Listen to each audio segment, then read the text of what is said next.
8 August ক্ষমতা গ্রহণের পর থেকে অন্তর্বর্তীকালীন সরকার আওয়ামী লীগের অপরাধীদের বিষয়ে যতটা কঠোর হওয়া দরকার ছিল আমরা তার বিপরীত চিত্র দেখতে পাচ্ছি।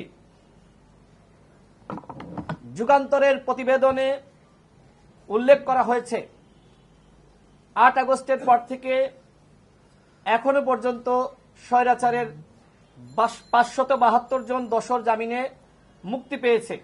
গণহত্যার আসামিরা কিভাবে জামিন পাচ্ছে আমরা সরকারের কাছে সেটির স্পষ্ট ব্যাখ্যা জানতে চাই।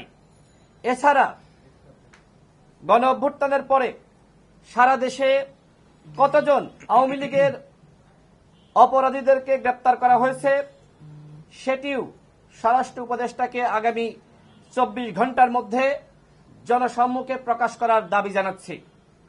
প্রিয় দেশবাসী, গণ অভ্যুত্থানে প্রায় 2000 মানুষ শহীদ হয়েছে, 30,000 আহত যোদ্ধারা ঠিক মতন চিকিৎসা পায়নি, যে কারণে তারা দেখবেন এর আগে পঙ্গু হাসপাতালের সামনে অবরোধ কর্মসূচি পালন করেছে এবং গত পরশুদিন তারা প্রধান উপদেষ্টার কার্যালয়, রাষ্ট্রীয় অতিথি ভবন, যমুনা সেটি তারা ঘেরাও করেছিল।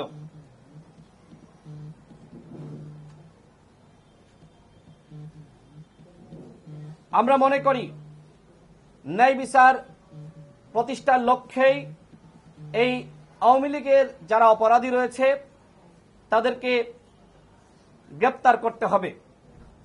কিন্তু আমরা দেখতে পাচ্ছি আসামিদের গ্রেপ্তার জেলে ও দেশের বাইরে রেখে এই সরকার বিচার কার্যক্রম পরিচালনা করতে চাচ্ছে, যেটা আসলে ন্যায় বিচার পরিপন্থী। কোনোভাবেই আসামিদেরকে গ্রেপ্তার না করে জেলের বাইরে রেখে ন্যায় বিচার প্রতিষ্ঠা করা সম্ভবপর নয়।